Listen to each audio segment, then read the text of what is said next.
మనకి తల్లి గర్భంలో పుట్టినప్పుడు హాస్పిటల్లో పెట్టిన పిల్లలతో ఒకేలా ఉంటారు. ఏంటి అంటే ఒకరు ఎక్కువ ఒకరు తక్కువ అన్నట్టుగా ఏముండరు.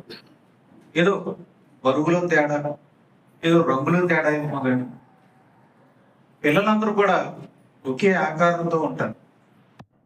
హాస్పిటల్లో గమనించినప్పుడు అందరికీ కూడా తల్లి యొక్క పేరుతో ట్యాగ్లు వేస్తారు. ఎందుకంటే పిల్లలు కలిసిపోయే అవకాశం ఉంటుంది. కనుక వాళ్ళ రూపాలు ఇంచుమించు ఒకేలా ఉంటాయి.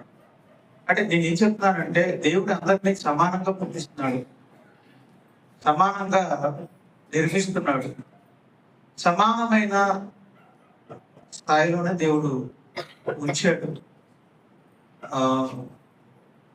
తన దేవుడి దృష్టిలో అందరూ సమానమే. అందుకే ఈ భూమి మీద పుట్టిన ప్రతి మనిషి ఏమనుకుంటారంటే నన్ను అందరితో సమానంగా చూడాలి అనుకుంటారు. అందుకే ప్రతి మనిషిగా మన అందరికి మన హృదయానికి ఉన్న అభిప్రాయం ఏంటంటే నన్ను అందరితో సమానంగా చూడాలి. సో అందరికి ఇచ్చే గౌరవం నాకు ఇవ్వాలి అనుకుంటారు. ఇది జాగ్రత్త పెట్టుకోండి పాయింట్. మన మనసు ఎందుకు నచ్చుకుంటుంది, మన మనసు ఎందుకు బాధపడుతుందో మీకు చెప్తున్నాను. ఒక జ్ఞానం మనల్ని స్వతంత్రులుగా చేస్తారు. కొన్ని బాధల నుంచి, కొన్ని రకాల మానసిక వ్యాధుల నుంచి దేవుని జ్ఞానం మనల్ని విడుదల చేస్తుంది. కానీ జ్ఞానం మనకు అర్థం కావాలి. సో మనిషి మనసు ఏం కోరుకుంటుందంటే నేను మనిషినే, అందరిలాగా నేను మనిషినే, అందరిలాగే దేవుడు నన్ను పుట్టించాడు, అందరిలాగానే దేవుడు నాకు జన్మనిచ్చాడు, నేను దేవుడి స్వరూపమే. కాబట్టి నాకు సాటి మనుషులతో సమాన స్థాయి కావాలి, అందరితో సమానమైన గౌరవం కావాలని మన హృదయంలో ఉంటుంది. అది కుటుంబంలో కావచ్చు, సంఘంలో కావచ్చు, సమాజంలో కావచ్చు, చదువుకునే చోట స్కూల్లో కావచ్చు, కాలేజీలో కావచ్చు, బంధువుల మధ్య కావచ్చు, ఊర్లోనే కావచ్చు, దేశంలోనే కావచ్చు, వేరే దేశంలో ఉన్నా సరే, వేరే దేశంలో కావచ్చు. మనిషి యొక్క ఆలోచన ఏంటంటే, మనందరి ఆలోచన ఏంటంటే నేను మనిషినే కాబట్టి అందరితో నన్ను ఒక మనిషిగా చూడాలి. నేనేం పశువుని కాదు కదా, నేనేం గేదెను కాదు కదా, నేనేం కోతులు కాదు కదా, నేను పశువుని కాదు, నేను మొక్కను కాదు, నేను చెట్టును కాదు, నేను ఒక పక్షిని కాదు, నేను ఒక చేపను కాదు, నేను మనిషి. కాబట్టి మనిషిలో నన్ను ఒక మనిషిగా చూడాలి, సమానంగా చూడాలి, అందరికీ ఇచ్చే గౌరవం నాకు ఇవ్వాలి అనేది మనిషి యొక్క మన ఆలోచన. రైట్. దేవుడు అందరినీ సమానంగా చేశాడు, అక్కడ వరకు బాగానే ఉంది. పుట్టినప్పుడు అందరం సమానంగా ఉన్నాం, అది కూడా బాగానే ఉంది. సమస్య ఎలా వచ్చిందంటే, కానీ ప్రాక్టికల్ గా మనం గమనించినప్పుడు మనల్ని అందరూ సమానంగా చూస్తారా, అందరికి ఇచ్చే గౌరవం, సమానమైన గౌరవం మనకు దొరుకుతుందా అంటే నిజ జీవితంలో అలా జరగటం లేదు. నిజ జీవితంలో మరి అలా జరుగుతుందా అంటే కుటుంబంలో కానీ, సంఘంలో కానీ, సమాజంలో కానీ, స్కూల్లో కానీ, కాలేజీలో కానీ, ఆఫీసులో కానీ, పనిచేసే చోట్ల మనుషులు సమానంగా చూడబడుతున్నారా అంటే చూడండి, క్యూమరు అంట సమానంగా. ఇది బాగానే ఉంది, మళ్ళీ ఎందుకంటే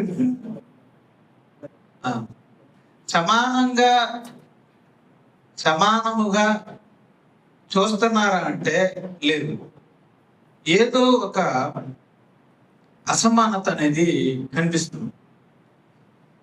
సమాజంలో ఎక్కువ అసమానత ఎక్కడ కనిపిస్తుందంటే ధనం దగ్గర. ధనం ఉన్నవాడిని సమాజంలో గొప్పవాడిగా చూస్తారు, డబ్బు లేని వాడిని చిన్నవాడిగా చూస్తారు.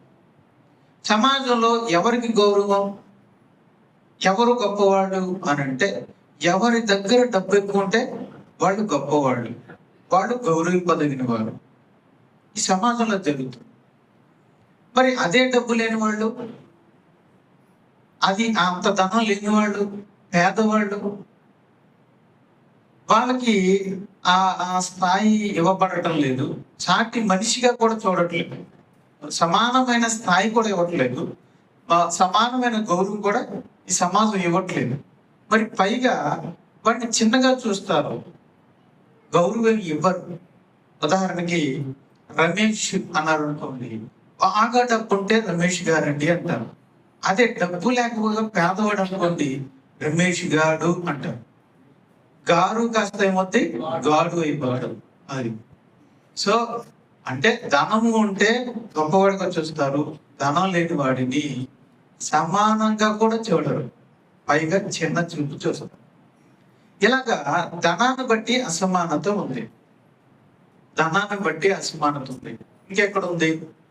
మీరు గమనించండి, డబ్బు ఉన్నవాడు ఎన్ని తప్పులు చేసి ఉండవచ్చు, కానీ సమాజంలో రాగానే డబ్బున్నవాడు అనగానే వెంటనే కూర్చోబెడతారు, గౌరవాన్ని ఇస్తారు, వాళ్ళకే పక్కం పడతారు, వాళ్ళకే అధికారాలు ఇస్తారు, వాళ్ళకే ఊళ్ళో ఉన్నటువంటి దేశంలో ఉన్న పదవులు ఇస్తారు. ఏంటి అంటే మంచి క్యారెక్టర్ ఉందా, లేదా మంచి ప్రవర్తన ఉందా, లేకపోతే ఒక మంచి నీతి న్యాయాల ప్రకారం నడుచుకున్నారా, అదేం లేదు. మరి ఏంటి కొలమానం? డబ్బు ఉంది, ధనం ఉన్నది కనుక వానికి ఉన్నత స్థితిని ఇస్తాము, డబ్బు లేదు కాబట్టి నిన్ను చిన్న చూపు చూస్తాము అని ఈ సమాజంలో అసమానత అనేది ఉంటుంది. ఇంకేముంది అంటే కులాన్ని బట్టి అసమానతలు ఉన్నాయి. ఇదిగో ఈ కాపు లేదా కమ్మ అని అంటే ఏదో కొన్ని అగ్ర కులాల పేర్లు చెప్పుకున్న వాళ్ళేమో గౌరవించబడుతున్నారు. ఇదిగో నెమ్మన కులాలు, దళితులు అనుకున్న వాళ్ళు వాళ్ళని సమానంగా చూడట్లేదు, ఇవ్వాల్సిన గౌరవం ఇవ్వట్లేదు, వాళ్ళని చిన్న చూపు చూస్తున్నారు, తృణీకరించబడుతుంది. కనుక కులాన్ని బట్టి మనుషులు చిన్న చూపు చూడబడుతున్నారు, మనుషుల చేత చిన్న చూపు చూడబడుతున్నారు, అలాగే తృణీకరించబడుతున్నారు. నేను గమనించాను, ఏమి కొన్ని కులాల వాళ్ళని చిన్న చూపు చూస్తారు. మీకు విషయం చెప్పమంటారా? ఆఫీసులో అందరూ సమానమే అనుకుంటారు, కానీ కులాలు తెలియనంత వరకు అందరినీ సమానంగానే చూస్తారు. కులాలు తెలిసిన కాడి నుంచి చాలా ఇది ఈ కులమా అని, కులం తెలిసిన కాడి నుంచి వాళ్ళ ఫేస్లు మారిపోతాయి, వాయిస్ మారిపోతుంది, వాళ్ళు ఇచ్చే గౌరవం కూడా మారిపోతుంది. ఏమైంది ఇప్పుడు? తెలియనంత వరకు సాటి మనిషిగా చూసావు కదా, తెలియగానే ఏమైపోయింది, ఓహో వీడు దళితుడా, వీడు నిమ్మన కులవాడా, లేకపోతే ఆ కులానికి చెందినవాడా అని ఎందుకు చిన్న చూపు చేస్తున్నాం? ఈ సమాజంలో అలాంటి పరిస్థితి ఉంది. కులం తెలియగానే చిన్న చూపు, కులం తెలియగానే అతన్ని చాటి మనిషిగా కూడా చూడని ఒక వెలివేత, ఒక చిన్న చూపు సమాజంలో కనిపిస్తుంది. ఇలా డబ్బుని బట్టి కానీ, కులాన్ని బట్టి కానీ, ఇంకేదో కొన్ని అధికారాన్ని బట్టి కావచ్చు, హోదాను బట్టి కానీ, వంశాలను బట్టి కానీ, ఇంటి పేరును బట్టి కానీ కొందరు ఘనపరచబడుతున్నారు, కొందరు ఘనహీనపరచబడుతున్నారు, కొందరు మహిమ పొందుతున్నారు, గొప్పవారిగా ఎంచబడుతున్నారు, కొందరేమో చిన్నవారిగా ఎంచబడుతున్నారు, కొందరు ప్రత్యేకించబడుతున్నారు, మరి కొంతమంది తృణీకరించబడుతున్నారు. రైట్. గణపరచబడేవారు, మహిమపరచబడేవారు ఆనందిస్తారు. సమాజంలో తమని సాటి మనిషి కంటే ఎక్కువగా చూస్తే ఎవరైనా సరే ఆనందిస్తారు, సంతోషిస్తారు. మరి తమని సాటి మనిషిగా కాకుండా చిన్న చూపు చూస్తే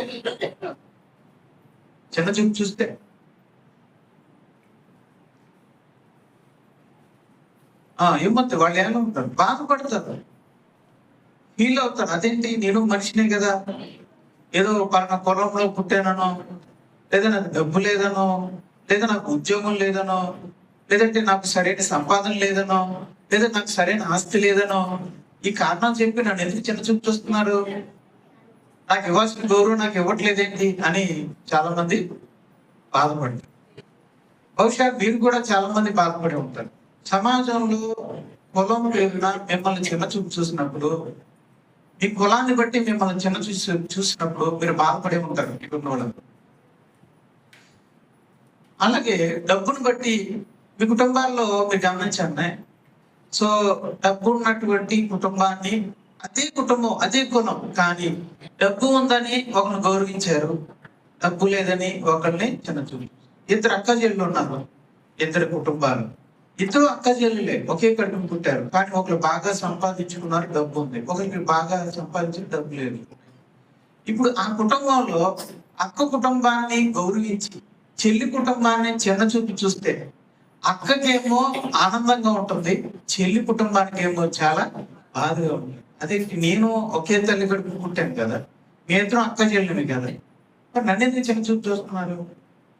పెళ్ళిళ్ళకి పేరెంటాలకి మా అక్కనేమో పడిపోయి మరి ఎగేసి రండి రండి అని అంటారు, నన్ను చూస్తేనేమో రారా కానీ ఒక ఫోన్ చేసి చెప్తారు. అదేంటది? మా అక్కల దగ్గరికి వెళ్తేనేమో మా అక్క విషయంలోనేమో ఇంటికి వెళ్ళి మరి రండి అని బట్టలు పెట్టి మరి పిలుస్తారే, మరి నన్ను ఏంటి ఫోన్ చేసి ఎల్లుండి వచ్చాయి అని ఆయన పిలుస్తారేంటి? గౌరవం లేదు, కనీసం నాకు వస్త్రాలు పెట్టరు, నాకు విలువ ఇవ్వదు. ఏంటి ఇలా ఉంటే నా కుటుంబంలో నన్ను ఎందుకు చిన్న చూపు చూస్తున్నారు? ఆ చెల్లి కుటుంబానికి బాధగా ఉంటుందా లేదా? బహుశా అలాంటి బాధ మీరు అనుభవించండి. మీకు అక్కగానో చెల్లిగాను, తమ్ముడు గాను అన్నయ్య గాను, బంధువుల మధ్యలో మీ కుటుంబంలో ఏదో ఒక సమయంలో మీ కుటుంబం మిమ్మల్ని డబ్బును బట్టి చిన్న చూపు చూసినప్పుడు మీరు బాధపడే ఉంటారు. అలాగే మీరు ఉద్యోగం చేసే చోట మీరు మిమ్మల్ని చిన్న చూపు చూసినప్పుడు మీ ఓనర్స్, మీ లేదంటే మీ ప్రిన్సిపాల్స్, లేదంటే మీ యొక్క మేనేజర్ మిమ్మల్ని, అందరు ఉద్యోగస్తులు సమానమేగా, కులం ఏముంది, మతం ఏముంది, డబ్బుది ఏముంది. ఒక హాస్పిటల్లో పనిచేసిన, ఒక స్కూల్లో పనిచేసిన, లేదంటే ఒక సాఫ్ట్వేర్ రంగంలో పనిచేసిన అందరూ సమానమే కదా, ఇందులో ఇబ్బంది ఉంది. కానీ మేనేజరు మనల్ని, కొంతమందిని చిన్న చూపు చూస్తాడు, తృణీకరిస్తాడు, టార్గెట్ చేస్తాడు, ఎక్కువ వర్క్ ఇచ్చేస్తాడు, ఏడిపించేస్తాడు, మెమోలు ఇస్తాడు. అదేంటి? నేను జాబ్నే కదా, నేను ఇందులో ఒకనే కదా, మరి నన్ను ఎందుకు ఇలా చేస్తున్నాడు, ఎందుకు ఇలా తృణీకరిస్తున్నాడు అని మీరు బాధపడే ఉంటారు. కనుక నలుగురు మధ్యలో సమానంగా చూడలేనప్పుడు, నలుగురుతో సమానంగా మీకు గౌరవం ఇవ్వనప్పుడు, రైట్, మీరు ఏదో ఒక చోట తృణీకరించబడినప్పుడు, చిన్న చూపు చూసినప్పుడు మీరు బాధపడే ఉంటారు, కుంగిపోయి ఉంటారు. మీ కుటుంబంలో మీ అత్తగారు, అంటే చెప్తున్నానండి సహజంగా ఉన్నట్టు. సో మీ అత్తగారు ఇద్దరు తోడుకోడలు ఉన్నారు, ఒక తోడుకోడలేమో ఎక్కువగా చూసి ఒక తోడుకోడల్ని తక్కువగా చూస్తే వాళ్ళకి బాధగానే ఉంటుంది. సో ఇద్దరు కొడుకుల్లో ఒక కొడుకుని ఎక్కువగా చూసి మరొక కొడుకుని చిన్న చూపు చూస్తే వాళ్ళకి బాధగా ఉంటుంది. అది కొడుకే కావచ్చు, కోడలే కావచ్చు, కూతురే కావచ్చు, తల్లిదండ్రులే కావచ్చు. ప్రధాన తల్లిదండ్రులు ఉన్నారు. సాధారణంగా ఏంటంటే భార్య తప్పుకున్న తల్లిదండ్రుల్ని ఎక్కువగా చూస్తారు, గౌరవిస్తారు. అదే సమయంలో భర్త వైపు ఉన్న తల్లిదండ్రుల్ని ఏమో చిన్నగా చూస్తారు. వాళ్ళకి డబ్బు ఉందనో, వీళ్ళకి డబ్బు లేదనో, ఏదో కారణం చేత. అప్పుడు భర్త వైపు ఉన్న తల్లిదండ్రులు చాలా బాధపడతారు. అదేంటి, మేము తల్లిదండ్రులమే కదా, మరి మా కోళ్ళ ఎందుకు నన్ను మమ్మల్ని చిన్న చూపు చూస్తుంది, నా కొడుకు నా కోళ్ళ ఎందుకు నన్ను చిన్న చూపు చూస్తున్నారని బాధపడుతుంది. ఒకసారి సెటిల్ చేసి మాట్లాడుతుంది.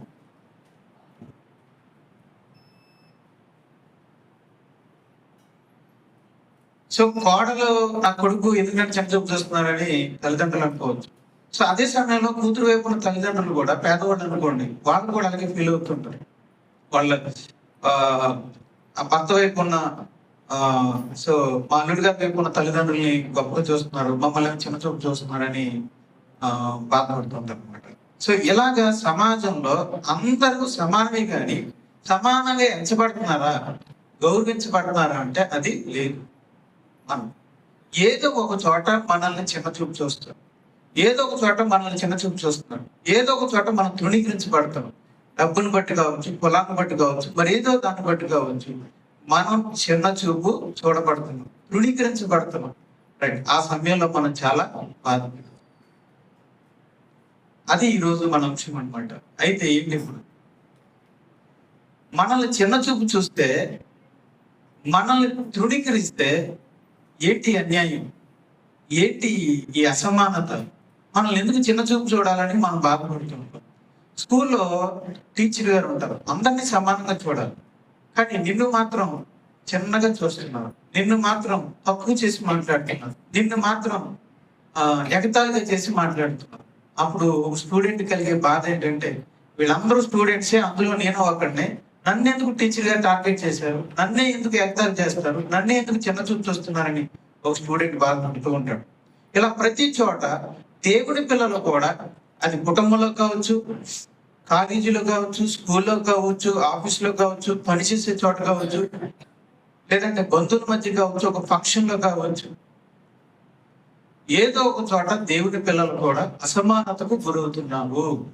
గురవుతున్నారు, చిన్న చూపు చూస్తున్నారు, తృణీకరించబడుతున్నారు, దాని వలన వేదన అనుభవిస్తున్నారు. ఎవరికైనా బాధే, మనిషి అన్న వాళ్ళు ఎవరికైనా సరే బాధగానే ఉంటుంది.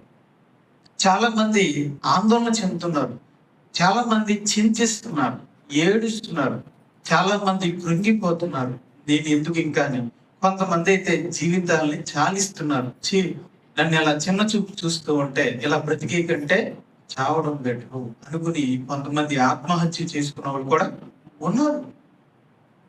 దేవుని పిల్లలు కూడా, దేవుని పిల్లలు అనుకున్న వాళ్ళు కూడా, క్రీస్తు తెలుసు అనుకున్న వాళ్ళు కూడా ఆత్మహత్యలు చేసుకున్నారు. అంటే ఈ చిన్న చూపు చూడటం, తృణీకరించడం అనేది అది చాలా బాధ కలిగించే విషయం. మరి దీన్ని ఎలా చూడాలి? సమాజం మనల్ని చిన్నగా చూసినప్పుడు, సమాజం మనల్ని తృణీకరించినప్పుడు దీన్ని ఎలా మనం చూడాలి? ఈ కృంగుబాటులో నుంచి, ఈ బాధలో నుంచి మనం ఎలా బయటికి రావాలి అన్నది ఈరోజు మన విషయం. మన బైబిల్ చరిత్రలో మనం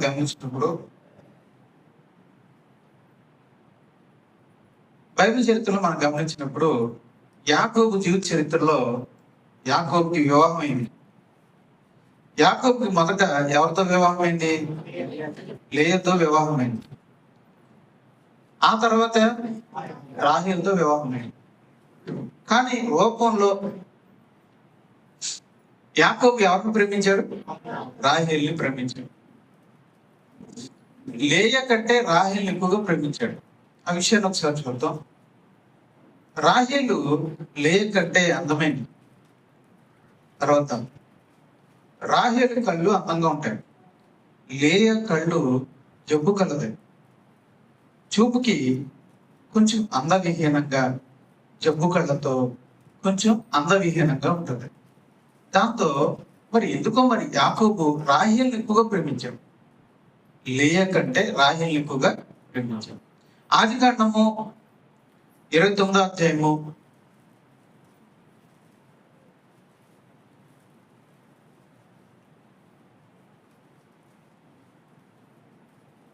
30వ అధ్యాయము, అది 29వ అధ్యాయము 30 వచ్చిన చదువు. యాకోబు రాహేలు కూడెను, మరియు అతడు లేయ కంటే రాహేలును బహుగా ప్రేమించి అతనికి మరి 7 ఏండ్లు కొలువు చేసెను.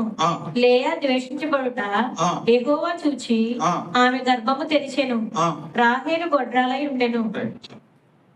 సో యాకోబు రాహేల్ని ప్రేమించాడు, లేయ కంటే రాహేల్ని ఎక్కువగా ప్రేమించాడు. లేయ ద్వేషింపబడుట యెహోవా. ఇక్కడ రాహేలు క్షమించండి, యాకోబు లేయ కంటే రాహేల్ని ఎక్కువగా ప్రేమించాడు. రైట్. ఇప్పుడు వీళ్ళిద్దరూ భార్యలు కదా, పైగా లేయ మొదటి భార్య. బైబిల్లో మనం చూస్తే ఎంతమంది భార్యలు ఉన్నా మొదటి భార్య అసలైన భార్యగా ఎంచబడతారు. ఆమెకి ఎక్కువ ప్రాధాన్యత ఇవ్వాలి, ఒక రకంగా చెప్పాలంటే. అలా చూసుకున్నా లేయే మొదటి భార్య. కానీ యాకోబు ఇద్దరిని సమానంగా చూడకుండా ఒకరిని ఎక్కువగాను ఒకరిని తక్కువగాను చూసాడు. అది వివక్ష. ఒక కుటుంబంలో మీరు వివక్షకు గురవచ్చు. ఇద్దరం కొడుకులమే కదా, నన్ను ఎందుకు చిన్న చూపు చూస్తున్నాను? ఇదే సమస్య. అక్కడ సమాజం, మేమిద్దరం కూతురుమే కదా, మరి మమ్మల్ని ఎందుకు చిన్న చూపు చూస్తున్నాను? మా ఫ్యామిలీలో చుట్టాల్లో మేము చుట్టాలమే కదా, మేము దగ్గరమే కదా, మరి మమ్మల్ని ఎందుకు చిన్న చూపు చూస్తున్నారు? మా బంధువుల్లో ఏదైనా శుభకార్యం జరిగినప్పుడు మమ్మల్ని పిలిచే విషయంలో మమ్మల్ని ఎందుకు చిన్న చూపు చూస్తున్నారు? సో ఇదంతా కూడా ఇవే మనకున్న సమస్యలు. ఇదిగో ఒకప్పుడు లేయకు కూడా అదే సమస్య వచ్చింది. లేకున్న బాధ ఏంటంటే, నేను పెళ్లి భార్యని, మేమిద్దరం భార్యలమే. మరి యాకోబు ఏంటి, నా భర్త ఏంటి రాహేల్ని ఎక్కువ ప్రేమిస్తున్నాడు, నన్ను తక్కువ, నా పట్ల ఎందుకు చిన్న చూపు చూస్తున్నాడు? నిజంగా ఈ యాకోబు రాహేలు లేయని చిన్న చూపు చూస్తుంటే నిజంగా లేయ ఎంత బాధపడి ఉంటుందో అలా, ఎంత కృంగిపోయి ఉంటుందో చూడు, ఎంత ఏడ్చి ఉంటుందో చూడు. సొంత చెల్లి తన చిన్న చూపు చూస్తుంటే, తను తృణీకరిస్తుంటే, డామినేట్ చేస్తూ ఉంటే, పైగా మొదటి భార్యగా పెళ్ళయి ఉండి తన సొంత చెల్లి తనని డామినేట్ చేస్తూ ఉంటే భర్త దానికి సపోర్ట్ ఇస్తుంటే, కుటుంబంలో తన చిన్న చూపు చూస్తుంటే లేయ ఎంత ఏడ్చి ఉంటుందో ఆలోచించాలి, ఎంత బాధపడి ఉంటుందో ఆలోచించాలి. కానీ ఇక్కడే ఒక విషయాన్ని మనం గమనించాలి. లేయా కన్నీరుని ఎవరు చూశారు? యెహోవా చూసి. అంటే ఎవరైతే తృణీకరించబడతారో, ఎవరైతే చిన్న చూపు చూడబడతారో, ఎవరినైతే జనులు తక్కువ చేసి చూస్తారో వారిని దేవుడు చూస్తాడు. ఇది మనం గమనించాల్సి వస్తుంది. నేను అందరినీ సమానంగా చేశాను, అందరినీ సమానంగా చూడాలి. కానీ ఎవరినైతే తక్కువ చేసి చూస్తారో, ఎవరినైతే తృణీకరిస్తారో, ఎవరినైతే చిన్న చూపు చూస్తారో అలాంటి వారిని నేను చూస్తాను అని దేవుడు అంటాడు. సో మనకి ఈ విషయంలో ఆనందం కలిగించే విషయం ఏంటంటే, మన కుటుంబం మనల్ని చిన్న చూపు చూస్తే మనల్ని దేవుడు పెద్ద చూపు చూస్తాడు. ఇది మన ఆనందించదగ్గ విషయం. అసలు గొప్ప విషయం ఏంటంటే, ప్రజలు మనల్ని చిన్న చూపు చూస్తున్నారంటే దేవుడు మనల్ని పెద్దగా చూస్తున్నాడు అని అర్థం. యాకోబు, రాహేలు లేయాని చిన్న చూపు చూశారు, దేవుడేమో పెద్ద చూపు చూసి ఏం చేశాడు? ఆమె గర్భమును తెరిచాను. చిన్న చూపు చూసిన రాహేలు యొక్క గర్భాన్ని మూసేశాడు. తృణీకరించబడినటువంటి లేయా గర్భాన్ని తెరిచి 1, 2, 3, 4, 5, 6 కుమారుడు, 7వది ఆడబిడ్డాలి దేవుడు. మొత్తం 7 పిల్లలు, సంపూర్ణంగా కాదు 7 బిడ్డలు. అసలు యాకోబుకు పుట్టిన 12 మంది కుమారుల్లో 6 కుమారులు ఎవరు కన్నారు? లేయే కన్నారు. ఎక్కువ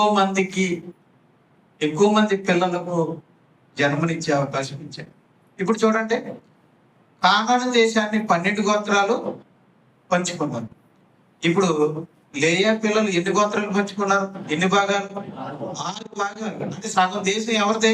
లేయదే. అర్థమవుతుందా? అంటే ఎవరినైతే చిన్న చూపు చూశారో వారినే దేవుడు గణపరిచాడు. ఇంకో విషయం చెప్పమండి, ఇశ్రాయేలుని ఎక్కువ కాలం పరిపాలన చేసింది ఏ వంశం? దావీదు, సొలొమోను, రెహబాము, అబియా, ఆసా, యెహోషాపాతు. ఈ రాజదండం ఎక్కడుంది? యోధా వంశంలో. యోధాకు జన్మనిచ్చింది ఎవరు? లేయా. అంటే ఇశ్రాయేలును పరిపాలించిన రాజదండం, రాజులు యూదులైతే ఆ యూదులు పుట్టింది ఎవరికి? లేయాకే. అంటే లేయా కొడుకే ఇశ్రాయేలును పరిపాలించాడు. మిగతా 12 గోత్రాలను పరిపాలించింది లేయా కుమారుడే. అంటే తృణీకరింపబడిన లేయా యొక్క కుమారుని ఏలికగా చేశాడు దేవుడు. ఇప్పుడు చిన్న చూపు చూడటం మనకు మేలంటారు, కీడంటారు? మేలే. యాకోబు, రాహేలు ఇద్దరు కలిసి చిన్న చూపు చూసినందుకు దేవుడిచ్చిన బహుమానం చూడండి. మరి లేయాకి ఎంత ప్రాముఖ్యత ఇచ్చాడు అంటే కారణం చెప్పండి. చిన్న చూపు చూడబడటం, తృణీకరించబడటం, అది కీడు కాదు, మేలే. మనకు మేలే. జనాలు చిన్న చూపు చూస్తే, టీచర్ చిన్న చూపు చూస్తే, ఆఫీసులో మేనేజర్ చిన్న చూపు చూస్తే, ప్రజలు చిన్న చూపు చూస్తే, బంధువులు మనల్ని చిన్న చూపు చూస్తే, సంఘం మనల్ని చిన్న చూపు చూస్తే అది మనకి కీడు కాదు, అది మనకి మేలే. కొంచెం ఓపిక పట్టాలి.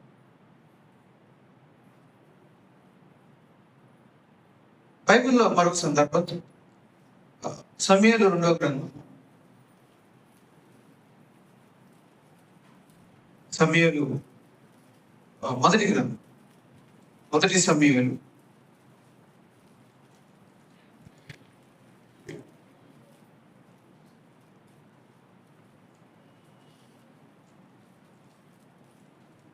16వ అధ్యాయం.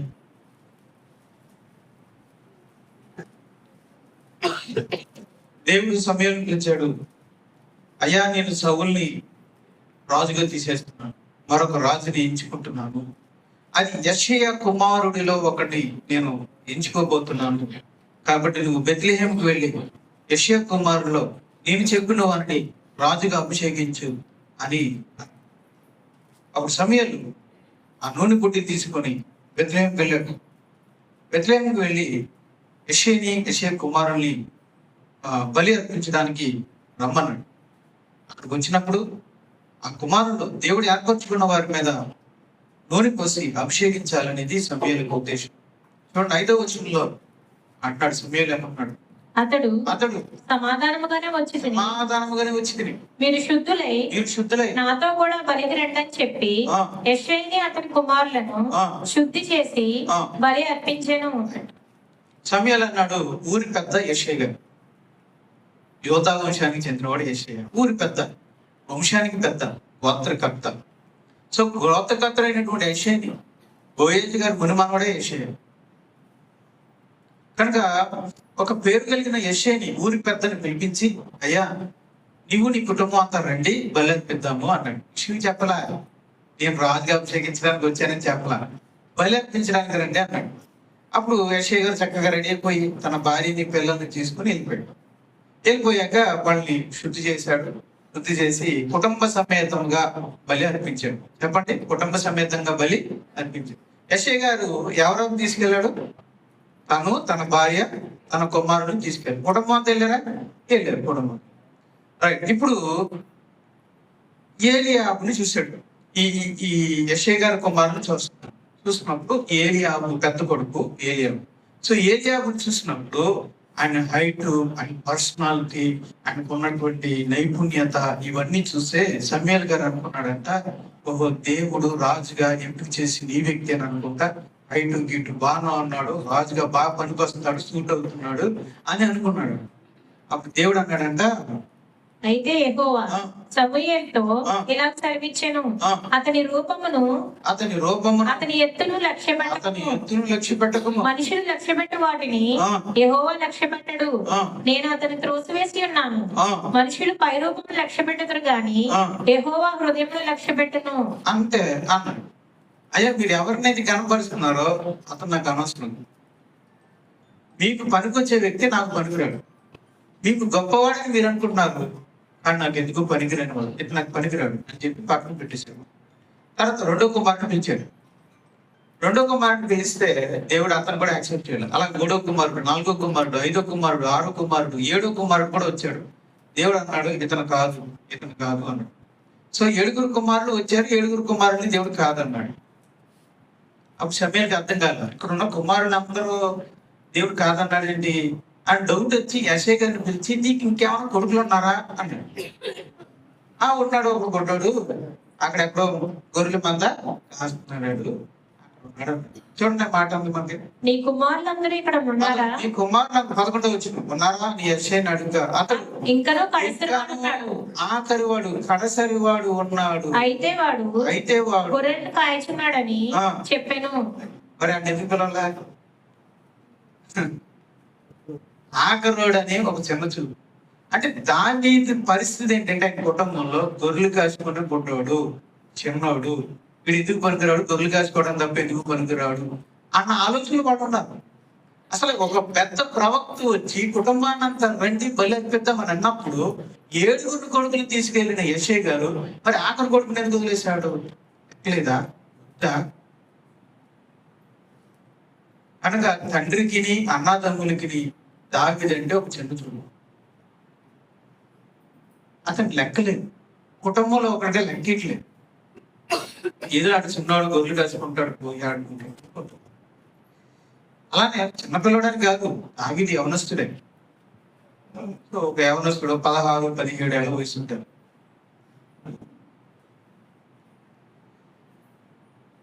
అందుకు సమూయేలు నీవు వారిని పిలువనంపించుము, అతని ఇక్కడికి వచ్చే వరకు మనము కూర్చుందామని యెష్షయితో చెప్పగా అతడు వారిని పిలిపించారు. పిలిపించగానే దేవుడు అన్నాడు, నేను ఎన్నుకున్న వ్యక్తి తండ్రి అన్నదమ్ములు తృణీకరించిన వ్యక్తిని దేవుడు ఎంచుకుంటున్నాడు.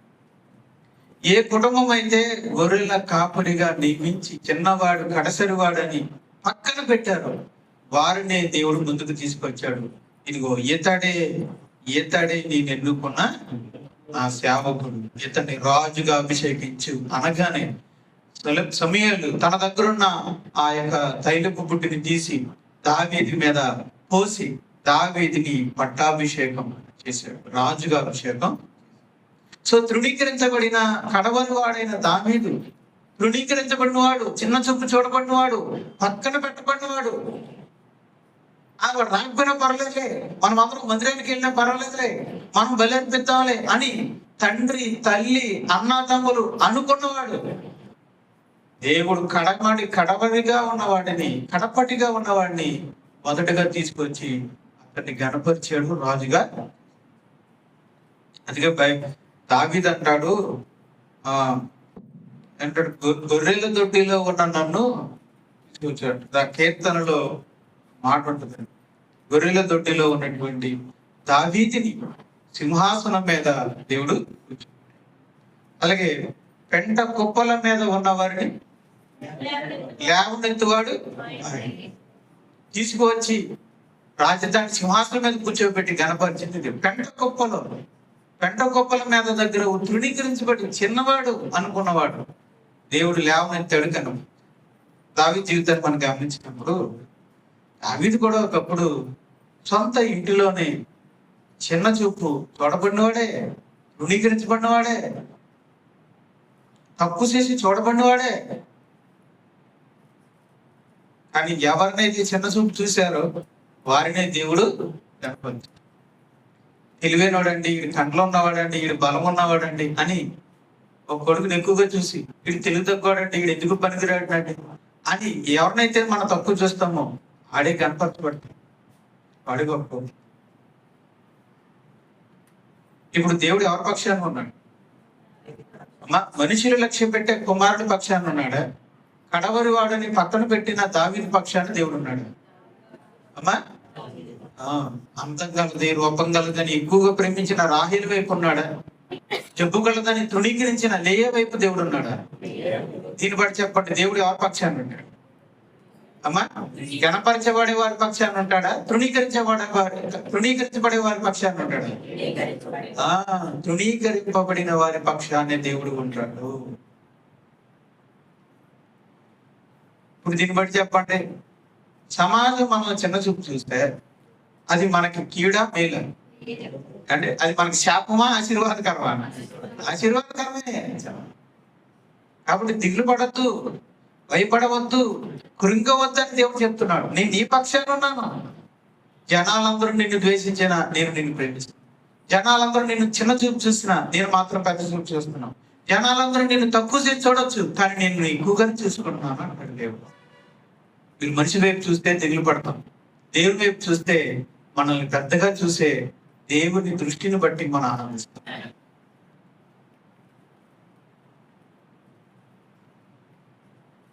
ప్రభు యేసుక్రీస్తు వారు కూడా చిన్న తక్కువ చేసి చూడబడ్డాడు. మన పాపముల రక్షణ కొరకు యేసు పాపులను రక్షించుటకు క్రీస్తు యేసు ఈ లోకానికి వచ్చాడు.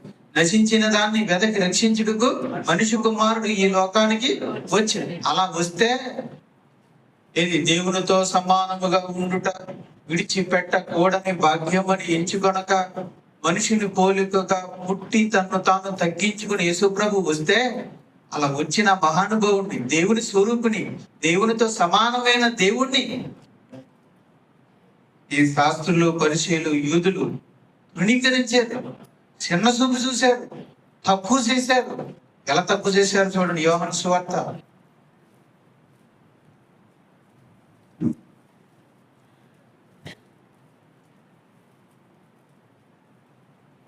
యోహాను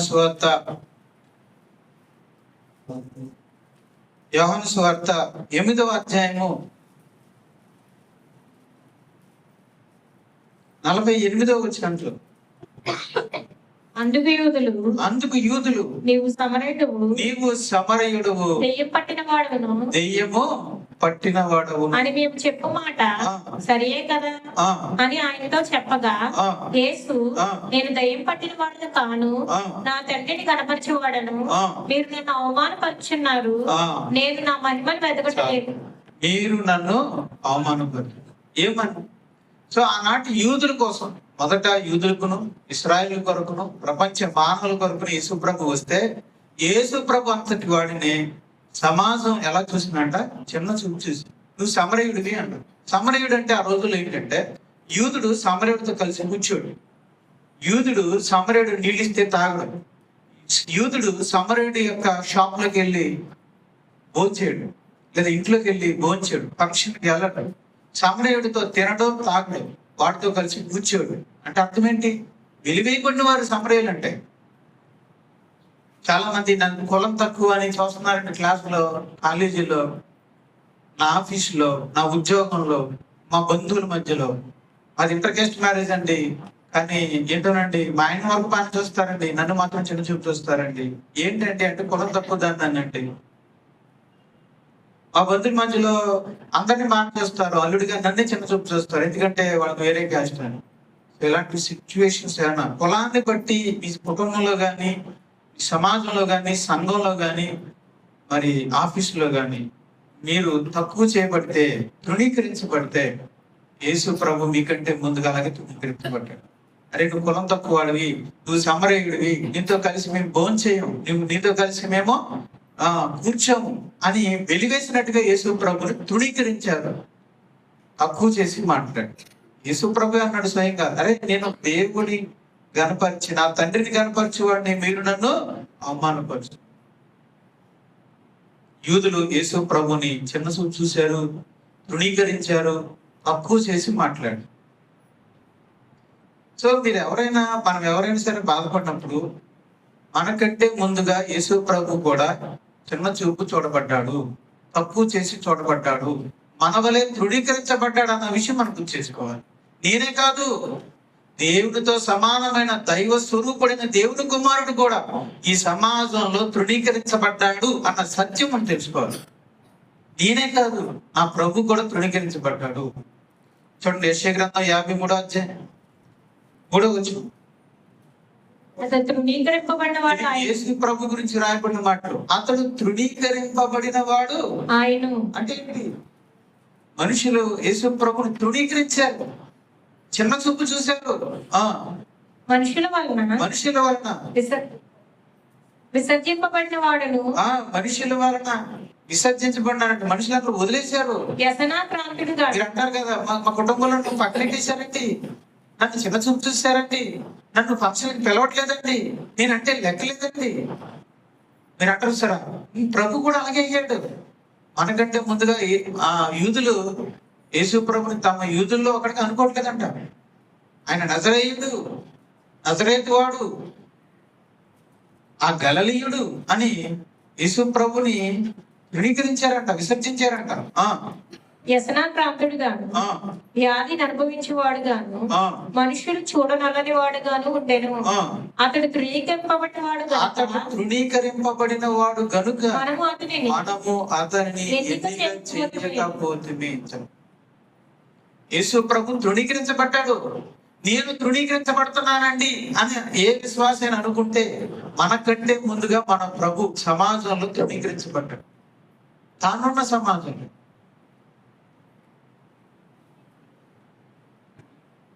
నేను విసర్జించబడ్డానండి, ఎందుకు పనికిరానండి, నన్ను అందరూ పక్కన పెట్టేశారండి అలా అనుకుంటే మనకంటే ముందుగా యేసు ప్రభు కూడా పక్కన పెట్టబడ్డాడు.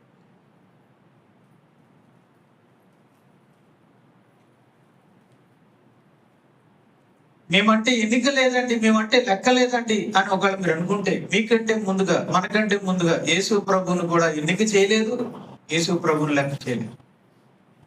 కానీ ఏం జరిగింది చెప్పండి? దేవుడు ఎవరు చూశాడు? యూదులను చూశాడు. యూదుల పక్షాన ఉన్నాడు, యేసు ప్రభు పక్షాన ఉన్నాడు. ఇదిగో ఈయన నా ప్రియ కుమారుడు, ఈయన యందు నేను.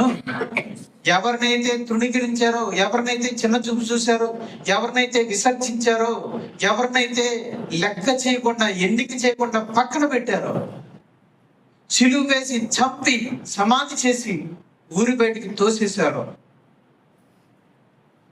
ఈయన యేసు, ఈయన క్రీస్తుగాడు, ఈయన మాకు అనవసరం అని ఊరు బయటకు తోసి సిలువేసి చంపి విసిరి పడేశారు. అలా తృణీకరించబడిన యేసు వైపే దేవుడు. అందుకే చనిపోయిన క్రీస్తుని 3వ దినాన తిరిగి లేపి ఈ లోకానికి, యూదులకే కాదు లోకానికి రక్షకుడుగా దేవుడు నియమించాడు. కనపడుతుంది. పేతురు రాసిన మొదటి పత్రిక 2వ అధ్యాయం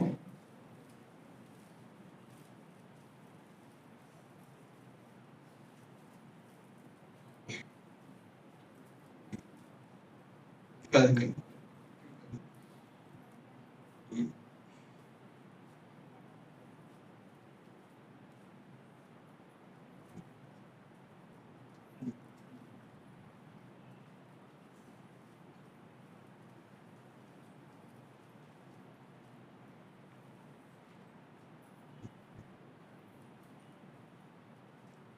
ఏడవ వచనం, 2వ అధ్యాయం 7వ వచనం.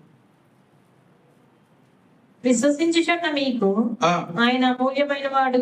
ఆ, విశ్వసింపని వారికైతే ఆ, ఇల్లు కట్టువారు ఆ, ఏ రీతిని నిషేధించుతారో ఆ, అదే మూలకు తలరాయి ఆయన, ఆ, మరియు అది ఆ, అడ్డురాయు ఆ, అడ్డుబండయు ఆయన. అడ్డుబండ ఆయన. ఇక్కడ రాయి యేసుక్రీస్తు.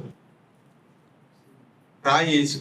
ఏ రాయినైతే ఇది ఇల్లు కట్టడానికి పనికిరాదు అని ఒక రాయిని తక్కువ చేసి చిన్న చూపు చూసి తృణీకరించి విసిరి పడేశారో ఆ రాయినే ఇల్లు కట్టడానికి దేవుడు మూలరాయిగా చేశాడు అంటే ఎంతకి ఏంటా రాయి అంటే యేసుక్రీస్తు. కనుక జనులు నిషేధించారు. జనులు, యూదులు ఎవరినైతే నిషేధించారో, తృణీకరించారో, విసర్జించారో, బయటికి విసిరి పడేశారో ఆ ఎన్నిక లేని తృణీకరించబడిన క్రీస్తునే రక్షకుడుగాను ప్రభువుగాను దేవుడు. ఇక ఆకాశము క్రింద ఉన్న ఏ నామమున రక్షణ లేదు, కేవలం యేసు క్రీస్తు నామమును తప్ప మరి ఏ నామమున మనకు రక్షణ లేకుండా చేసేసాడు దేవుడు. అదే ఇక్కడ ప్రవచనంలో రాయబడి. చూడండి ఒకసారి కీర్తనలు కూడా చూడండి. ఇదే ప్రవచనం కీర్తనలు కూడా.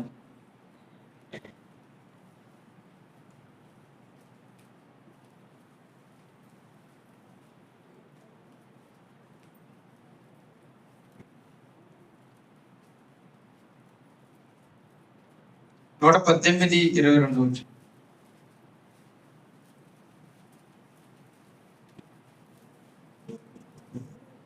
ఇల్లు కట్టువారు నిషేధించిన రాయి, ఇల్లు కట్టువారు నిషేధించిన రాయి మూలకు తలరాయి ఆయన. మూలకు తలరాయి. అటు ప్రియమైన దేవుని వారులారా, నిషేధించబడిన రాయి ఏమైంది? మూలకు తలరాయి. ఎవరైతే ఇది ఎందుకు పనికిరాదని పక్కన పెట్టారో దాన్నే మూలరాతిగా దేవుడు చేశాడు. ఇది మనకి మరొక ఉదాహరణ. ఒక లేయ ఒక ఉదాహరణ, ద్వేషించబడిన లేయ ఒక ఉదాహరణ, దావీదు ఒక ఉదాహరణ, యేసు ప్రభు ఒక ఉదాహరణ. మరొక విషయం చెప్పమంటారా? ఈరోజు మమ్మల్ని తప్పు చేస్తున్నారు, చిన్న చూపు చూస్తున్నారని మనం బాధపడుతున్నాం, కానీ అలా చూడటం వల్లే దేవుడి చేత మనం ఎంపికయ్యాం అన్న విషయం మీరు అర్థం చేసుకో. నాకు జ్ఞానం లేదని, సరైన చదువు లేదని, సరైన డబ్బు లేదని, సరైన తెలివి లేదని, సరైన మాటకర్తనం లేదని నన్ను చిన్న చూపు చూస్తున్నారు. కులాన్ని బట్టి కానీ, డబ్బుని బట్టి కానీ నన్ను తక్కువ చేస్తున్నారు, చిన్న చూపు చూస్తున్నారు. నా ఆస్తిని బట్టి, సంపాదన బట్టి, నా ఉద్యోగాన్ని బట్టి నన్ను చిన్న చూపు చూస్తున్నారు అని మీరు అనుకుంటే దాన్ని బట్టే మీరు సెలెక్ట్ అయ్యారు. మనుషులు దేని బట్టి అయితే మనల్ని పక్కన పెట్టారో దాన్ని బట్టే దేవుడు మనల్ని ముందుకు తెస్తున్నాడు, తను ఎంచుకుంటున్నాడు, తన కృప చూపిస్తున్నాడు. అదే మనకు బైబిల్లో చూపిస్తున్నాడు. వాక్యపట్నంలో మాట ఉంటుంది చూడండి. ఇప్పుడే చూడండి, కొరింథీయులకు రాసిన మొదటి పత్రిక, కొరింథీయులకు రాసిన మొదటి పత్రిక 1వ అధ్యాయం 26వ వచనం నుంచి చూద్దాం. సహోదరులారా, మిమ్మల్ని పిలిచిన పిలుపు 1వ అధ్యాయం 26వ వచనం. మీరు సహోదరులారా, మిమ్మల్ని పిలిచిన పిలుపును చూడుడి. మీలో లోకరీతిని జ్ఞానులైనను, గనులైనను, గొప్ప వంశము వారైనను అనేకులు పిలువబడలేదు కానీ. ఇప్పుడు సంఘంలో మీరు చూడండి, సంఘంలో, పరిశుద్ధుల సంఘంలో పిలువబడిన ఒక పరిశుద్ధులు ఒకసారి చూడండి అంటున్నాడు. మీరు చూడండి ఒకసారి, వెనక్కి తిరిగి చూడండి. ఐఏఎస్లు, ఐపీఎస్లు ఏమైనా ఉన్నారు ఇక్కడ? డబ్బున్న వాళ్ళు ఏమైనా ఉన్నారు? కోటేశ్వరులు ఉన్నారు ఇక్కడ ఎవరైనా? గనులేని వాళ్ళు ఎవరైనా ఉన్నారా? పేరు ప్రతిష్టతలు కలిగిన వాళ్ళు ఎవరైనా ఉండరు. ఇక్కడ ఉన్న వాళ్ళందరూ పేదవాళ్ళు, మధ్యతరగతి వాళ్ళు, ఏ పేరు లేని వాళ్ళు, అంతగా అంతంత మాత్రంగా చదువుకున్న వాళ్ళు, అన్నహీనులు అనుకున్న వాళ్ళే ఉంటారు. అదే బైబిల్ చెప్తుంది. ఏ శరీరియు దేవుని ఎదుట అతిశయింపబడకున్నట్లు జ్ఞానులను సిగ్గుపరచుటకు లోకములో ఉండు వెర్రివారిని దేవుడు ఏర్పరచుకుని ఉన్నాడు. సో బాగా చదువుకున్న ఐఏఎస్ ఆఫీసర్లందరినీ పక్కన పెట్టి ఏ చదువు లేని 5వ తరగతి చదువుకున్న నిన్ను ఇక్కడ కూర్చోబెట్టాడు దేవుడు. చదువు లేదని నన్ను తృణీకరించారని చిన్న చూపు చూస్తున్నారంటే నువ్వు అంటున్నావు. దేవుడు అన్నాడు నీలాంటి నాకు కావాలని చెప్పి దేవుడు ఎంచుకుని తన మహిమ గల సంఘంలో నేను కూర్చోబెట్టాడు. లోకం నీకు చదువు లేదని చిన్న చూపు చూసి ఉండొచ్చు, కానీ అలాంటి నేను చిన్న చూపు చూసిన దేవుడు మాత్రం నిన్ను పెద్ద చూపు చూసి తీసుకొచ్చి తన మహిమ గల సంఘంలో కూర్చోబెట్టాడు, తన బిడ్డగా చేర్చుకున్నాడు. మరి మేలే చేసినట్టుగా దేవుడు. చదువు లేదని సమాజం మనల్ని చిన్న చూపు చూసి ఉండొచ్చు, అది బాధ అయి ఉండొచ్చు, బాధాకరమైన విషయం ఉండొచ్చు, కానీ అదే విషయాన్ని బట్టి దేవుడు నిన్ను ఎంచుకొని తీసుకొచ్చి తన మహిమగల సంఘంలో కూర్చోబెట్టాడంటే చదువు లేదని సమాజం మనల్ని చిన్న చూపు చూడటం మనకు మేలే జరిగింది అది మనకు మేలే కదా. బలవంతులైన వారిని సిగ్గుపరచుటకు లోకంలో బలహీనమైన వారిని దేవుడు ఏర్పరచుకొని ఉన్నాడు. ఈ లోకంలో బలం ఏంటి చెప్పండి? ఎమ్మెల్యే సీట్ ఎవరికి ఇస్తారు చెప్పండి? బలం చూసి ఏ బలం చెప్పండి? డబ్బు బలం, డబ్బు ఆస్తి. ఈ లోకంలో బలవంతుడు ఎవరు? డబ్బున్నవాడే. ఇటు కండ్లుంటే బలం అధికారికి చెప్పేది. లోకంలో బలవంతుడు ఎవరంటే ఎంత కండ్లుంటే అంత బలవంతుడు కాదు, ఎంత డబ్బు ఉంటే జోబులో అంత బలవంతుడు. కనుక బలవంతులైన వారిని సిగ్గుపరచుటకు లోకంలో బలహీనులైన వారిని దేవుడు ఏర్పడతాడు. ఎన్నికైన వారిని ఈ రోజు నాకు డబ్బు లేదని మా ఇంట్లో చిన్న చూపు చెప్తున్నారండి. పెళ్లికి పిలిచేటప్పుడు కూడా ఇంటికి కూడా రావట్లేదండి, ఫోన్ చేసి రారా అన్నారండి. అందుకే నిన్ను దేవుడికి పెట్టాడు. మీ ఇంట్లో మిమ్మల్ని చిన్న చూపు చూసి ఉండొచ్చు, కానీ దేవుడు మిమ్మల్ని ఈ రోజు ఇక్కడ తీసుకొచ్చి కూర్చోబెట్టి తన బిడ్డగా చేసుకొని పెద్దగా చూస్తున్నాడు. ఈ కృప నీకు ఎందుకు దొరికిందంటే అక్కడ నిన్ను చిన్న చూపు చూశాడు దేవుడు. ఈ రోజు నేను ఇంత పెద్ద చూపు చూసి ఇంత పెద్ద కృప నీకు ఇచ్చి నీకు ఈ ఆశీర్వాదాన్ని ఇచ్చాడంటే కారణం అక్కడ నిన్ను చిన్న చూపు చూశారనే, అక్కడ నిన్ను తక్కువ చేశారనే, అక్కడ నిన్ను తృణీకరించారనే బాధపడుతున్న నిన్ను తీసుకొచ్చి ఈ రోజు ఈ మహిమలో ఉంచి నిన్ను ఆనందాన్ని ఇస్తున్నాడంటే కారణం బలవంతులను సిగ్గుపరచుడుకు లోకములో బలహీనమైన వారిని దేవుడు. బలహీనుడైన నిన్ను నిజానికి ఈ లోకంలో ఏదైనా ఒక క్లబ్ లో తెచ్చుకోవాలంటే, లేదా ఒక సంఘంలో చేర్చుకోవాలంటే, ఏదైనా ఒక పదవి ఇవ్వాలంటే ఏం చూస్తారు? డబ్బును చూసి ఇస్తారు. మరి దేవుడు మీలో ఏ డబ్బును చూసి ఇచ్చాడు? డబ్బును చూసి ఇచ్చాడా? పేదరికాన్ని చూసి ఇచ్చాడు. పేదరికాన్ని చూసే దేవుడు మనకి ఎన్నికైన వారిని ఏర్పరచు వ్యర్థము చేయుటకు లోకములో నీచులైన వారిని తృణీకరింపబడిన వారిని ఎన్నికలేని వారిని దేవుడు ఏర్పరచుకుని ఉన్నాడు. అందులో ఇది కూడా ఉంటాడు, తృణీకరింపబడిన వారిని. కనుక సమాజంలో ఆయా విధాలుగా ఆయా రకాలుగా తృణీకరించబడి చిన్న చూపు పొందుతున్న వారిని, చిన్న చూపు చూడబడుతున్న వారిని దేవుడు ఏర్పరచుకొని తన బిడ్డలుగా మార్చుకొని జీవం గల దేవుని సంఘములో తన బిడ్డలుగా పరిశుద్ధులుగా ఉంచుతున్నాడు. ఇది మేలా కాదు చెప్పండి, ఇది ఆశీర్వాదమా కాదు చెప్పండి. ఇప్పుడు తృణీకరించబడుట శాపమా ఆశీర్వాదమా? ఇప్పుడు తృణీకరించబడుట మనకి శాపమైందా ఆశీర్వాదమైందా? తృణీకరించబడుట, చిన్న చూపు చూడబడుట, తక్కువ చేయబడుట, గేలి చేయబడుట, విసర్జించబడుట, ఇది మనకి మేలా కీడా? మేలైంది. తృణీకరించబడుట మనకి మేలైంది. తృణీకరించబడటం వల్లే మనకి ఆశీర్వాదం వచ్చింది. దేవుడు మనల్ని పెద్ద చూపు చూశాడు, అందుకే దేవుడు మనల్ని ఏర్పరచుకున్నాడు, అందుకే దేవుడు మనల్ని తన ప్రియమైన సంఘంలో చేర్చుకున్నాడు. అలాంటప్పుడు ప్రజల చేత చిన్న చూపు చూడబడటం మనకు మేలే కదా. విషయం చెప్పమంటారా? లేయాకు ఆశీర్వాదం రావడానికి గల కారణం, 7 బిడ్డలకు జన్మనిచ్చే ఆశీర్వాదానికి రావడానికి కారణం చెప్పండి, తృణీకరించబడింది కదా.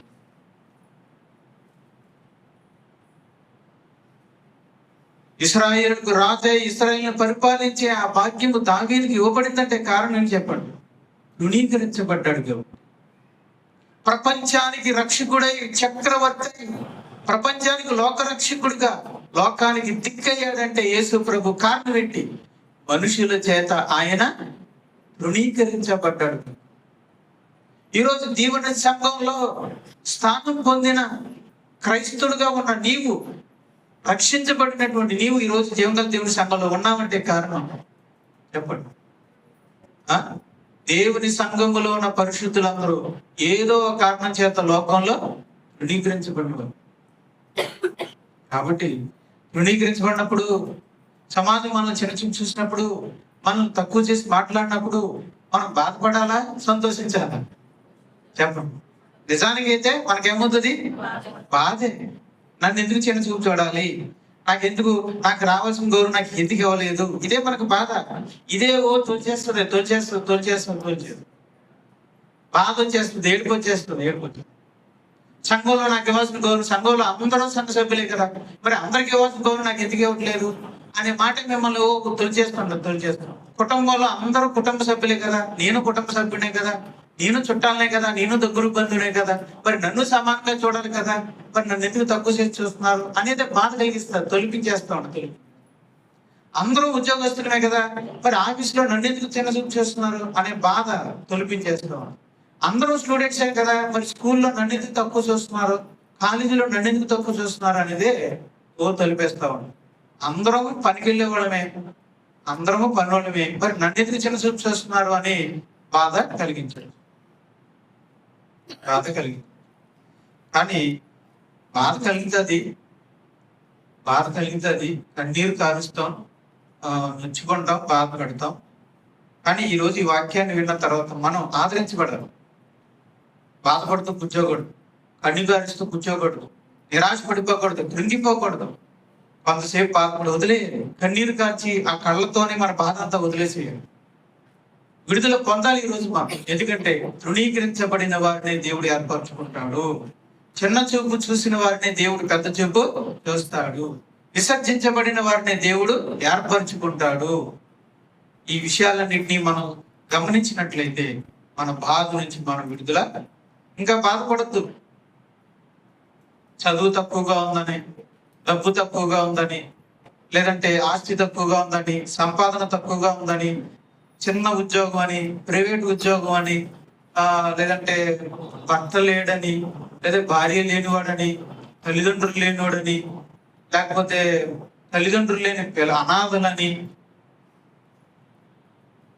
పొలం తక్కువ వాళ్ళని, లేదంటే వృత్తి మంచిది కాదని, నాకు పాకి వాళ్ళు ఉంటారు.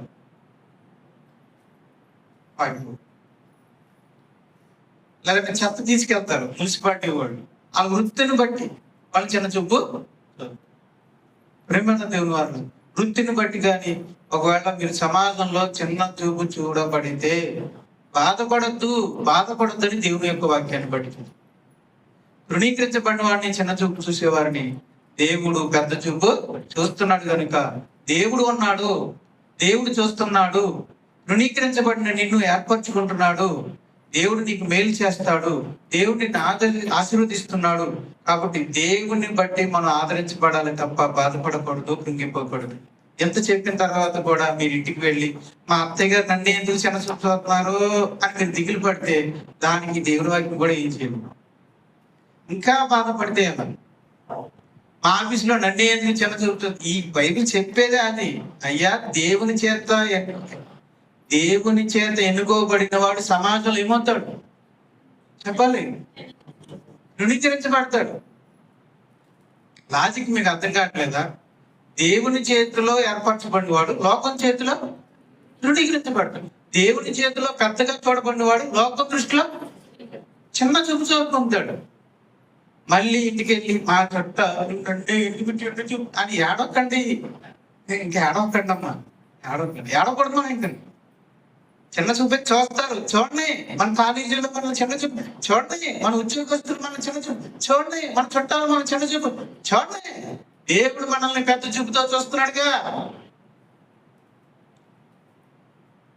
దేవుడు మనల్ని ఏం తృణీకరించలేదు కదా, దేవుడు మనల్ని ఏర్పరచుకున్నాడు కదా, జీవగల దేవుడి సంఘంలో నేను ఉంచాడు కదా, పరిశుద్ధుల స్వాస్థ్యంలో నీకు స్వాస్థ్యంలో పాలిభాగస్తుడిగా చేశాడు కదా. రేపు యేసు ప్రభు వస్తే నేను తీసుకొని పరలోకంలో తన దగ్గర యుగాలు పెట్టుకుంటున్నాడుగా. ఇంత మహాభాగ్యం నీ కళ్ళకు కనపడట్లేదా? ఇంకా నీకు చుట్టాలే కనపడుతున్నారా? బాధపడు. దేవుని యొక్క వాక్యాన్ని బట్టి దేవుని సేవకుడిగా చెప్తున్నాను, ఇక బాధపడొద్దు, ఏడవద్దు, కన్నీరు కార్చవద్దు. దేవుడు ఉన్నాడు, నీ కన్నీళ్లు తుడుచుకో, బాధపడద్దు. దేవుడు నిన్ను ఏర్పరచుకున్నాడు, ఆశీర్వదిస్తున్నాడు, మేలు చేస్తాడు. కంగారు పడకు, ఓపిక పట్టు. నిషేధించబడిన తృణీకరించబడిన రాయిని దేవుడు తలరాయిగా చేస్తాడు, మూలరాతిగా చేస్తాడు. ఏ కుటుంబంలో అయితే నువ్వు నిషేధించబడ్డావో, తృణీకరించబడుతున్నావో, అదే కుటుంబంలో నువ్వు కొంతకాలం ఓపిక పడితే నిన్నే ఆ కుటుంబంలో మూలరాయిగా చేస్తాడు. ఏ స్కూల్లో అయితే నేను తృణీకరించారో అదే స్కూల్లో రేపు నేను మూలరాయిగా దేవుడు చేస్తాడు. ఓపిక పట్టు, సహించండి, ఓర్చుకుందాం. బాధపడద్దు, ఇబ్బంది పడద్దు, దాని గురించి ఏడవద్దు. బాధనంతా దేవుని చేతులకి అప్పగించు. ఇంత వాక్యం విన్న తర్వాత కూడా మీరు నన్ను మా ఇంట్లో వాళ్ళు చిన్న చూపు చేస్తున్నారని ఒకళ్ళు ఏడిస్తే ఖచ్చితంగా అది మీ పిరికితనం, అది మీ ఓటమి. విశ్వాసం లేని అవిశ్వాసపు తను, అది విశ్వాసం లేని తను, అది మీ అవిశ్వాసానికి నిదర్శనం. దేవుని వాక్యం నమ్మలేని మూర్ఖత్వం, అది తెలివి తక్కువతనం అవుతుంది. అలా చేస్తే నేను కూడా అలాంటి వాడిని అవుతాను. కాబట్టి నన్ను నేను బలపరుచుకుంటూ మిమ్మల్ని కూడా బలపరుస్తూ ఈ కన్నీరు తుడుచుకోమని దేవుని ఆదరించుకునే మాటలతో మరి మిమ్మల్ని మీ కన్నీరు తుడుచుకొని ధైర్యం పొందండి, బలం పొందండి. సమాజంలో చూడండి, యేసు ప్రభు తృణీకరించబడ్డాడు ఎప్పటి వరకు? బాప్తిసం తీసుకునేంత వరకు, అంతేనా? చెప్పాలి, మరణం వరకు ఆయన తృణీకరణ. కనుక ఈ తృణీకరించబడడం అనేది మనకి మరణం వరకు ఉండొచ్చు. కనుక మనల్ని తృణీకరించే సమాజం వైపు చూడాలా, మనల్ని ఏర్పరచుకున్న దేవుని వైపు చూడాలా? చెప్పాలి, దేవుని వైపు చూడాలి తప్ప మనుషుల వైపు మనల్ని చిన్న చూపు చూసే విషయం చెప్తున్నా. ఫలానా కుటుంబ సభ్యులు నన్ను చిన్న చూపు చూస్తున్నారు అని ఒక మీరు అనుకుంటే మీరే వాళ్ళని వెళ్ళేసేయండి. మీకు ఉదయం వాళ్ళు మనం చిన్న చూపు చేసేది మన లెక్కేంటి? అసలు చిన్న చూపు చూస్తున్నారని ఎప్పుడు అనుకోవాలి? వాళ్ళని మనం కేర్ చేసినప్పుడు. కేర్ చేయనప్పుడు మనకు అంటే అసలు మన ఉద్దేశం ఏంటంటే కుటుంబంలో కనపరచబడాలని దుర్దేశం మనలో ఉంది కాబట్టి మనం బాధపడాలి. ఆ దుర్దేశాన్ని వదిలేండి. నన్ను ఎవరు కనపరిచినా, నన్ను లెక్క చేయకపోయినా పర్వాలేదు అనుకుంటే బాధ ఉండదు. కాబట్టి వదిలేండి. సమాజం నుంచి కనపరచబడాలి, నేను సంఘంలో కనపరచబడాలి, నేను నా స్కూల్లో కనపరచబడాలి, నా ఈ ఆఫీసులో కనపరచబడాలనే ఆశ వదిలేండి. ముందు వైరాగ్యంలోకి వచ్చేయండి.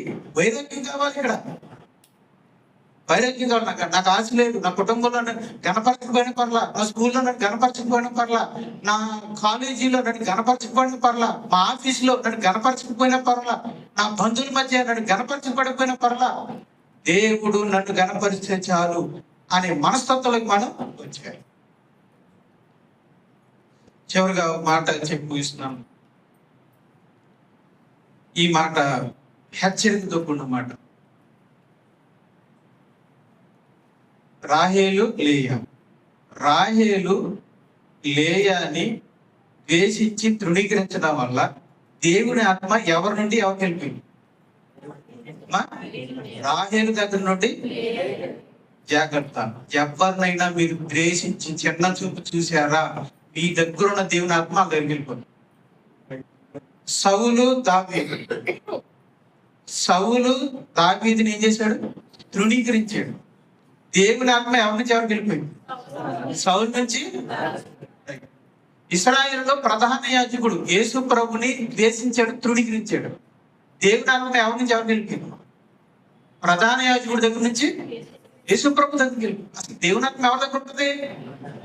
ప్రధాన యాజకుడి దగ్గర ఉంటుంది, నాయకుడి దగ్గర ఉంటది. కానీ ప్రధాన యాజకుడి దగ్గర ఉన్న దేవుని ఆత్మ ఎవరు పొందుకున్నారు? దేవుని కృప యేసు ప్రభు దగ్గర.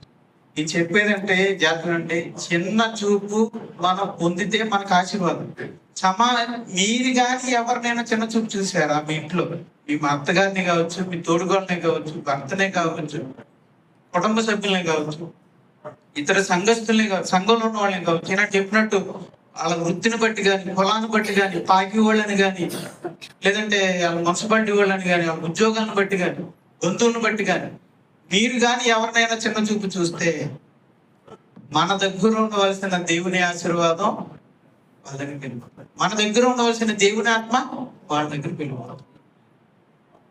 నీవు ఎత్తు నుండి పొలంలోకి ప్రవేశిస్తాడు. అందుకే దేవుని మనసు తృణీకరించే వారి నుండి తృణీకరింపబడే వారి చోటికి. కాబట్టి తృణీకరించబడటం మనకు మేలా, ఇతరులను తృణీకరించడం మనకు మేలా? చెప్పండి, ఇది డైలాగ్ రావట్లేదు. మరి తృణీకరించబడటం మనకు మేలా, ఇతరులను తృణీకరించడం మనకు మేలా? మేలైనప్పుడు తృణీకరించబడినప్పుడు మనం బాధపడాలా, సంతోషపడాలి? సంతోషపడాలి. ఇతరులను తృణీకరించవచ్చా, తృణీకరించకూడదా? డేంజర్. ఎవరినైనా మనం చిన్న చూపు చూస్తే అది మనకి చాలా ప్రమాదం అన్న విషయాన్ని నాకు మొదటి చెప్పుకొని మీకు చెప్పుకుంటున్నాను. ఈ మాటలు ముగిస్తున్నాను. దేవుని మాటలు మన అందరి హృదయంలో పరివర్తన తీసుకొని వచ్చుగాక. ప్రార్థన చేసుకుంటాం.